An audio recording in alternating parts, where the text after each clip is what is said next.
सख्त हैं शेख।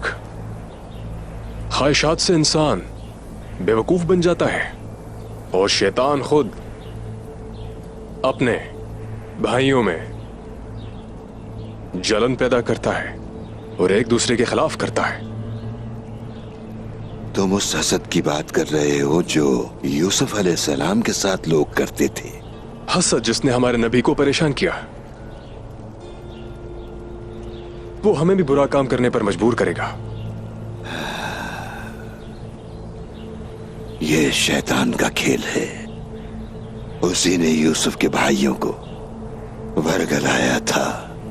हजरत याकूब अलैहिस्सलाम ने प्यारे बेटे की याद में रो रो कर अपनी आंखें खो दी। उनके भाई उनसे हसद किया करते थे। ये एक बुरा अमल है। जानते हो, हालात इतने गंभीर हो गए थे कि उन्होंने अपने भाई को कत्ल करने का मंसूबा बनाया। वो उस खूबसूरत चेहरे वाले को ले गए और उसे कुएं में फेंक दिया, और उसके बाद वो उनकी खून आलूदा कमीज लेकर अपने बाबा हजरत याकूब अलैहिस्सलाम के पास पहुंचे और कहा, हम अपने भाई यूसुफ को बचा ना सके बाबा। हजरत याकूब अलैहिस्सलाम ने जब अपने लख्ते जिगर की कमीज को हाथ में लिया तो वो समझ गए कि ये झूठ है।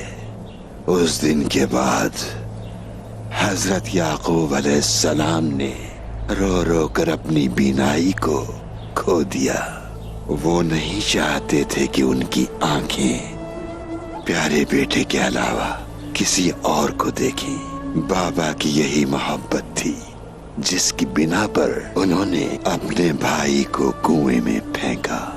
इस बुरे अमल ने हजरत याकूब अलैहिस्सलाम को शदीद अजियत से दो चार किया। भाइयों के हसद ने उन्हें सच बताने से रोक दिया था। अल्लाह की मदद से यूसुफ अलैहिस्सलाम को कुएं से निकाल लिया गया और गुलाम बना लिए गए। फिर जानते हो क्या हुआ? एक तोहमत की बिना पर उन्हें कैद खाने में डाल दिया गया। फिर वो वक्त भी आया जब यूसुफ अलैहिस्सलाम वजीर बनाए गए। जानते हो कहाँ के? मिस्र के। फिर एक दिन वो भाई जिन्होंने उन्हें कुएं में फेंका था, यूसुफ अलैहिस्सलाम से उनका सामना हुआ। उन्होंने भाई को पहचान लिया। यूसुफ अलैहिस्सलाम ने उन्हें हकीर न जाना। भाइयों ने हसद की वजह से होने वाली मुसीबतों का जिक्र यूसुफ अलैहिस्सलाम से किया। यूसुफ अलैहिस्सलाम को अपने भाइयों से हमदर्दी हुई। भाइयों ने उनसे किए की माफी मांगी।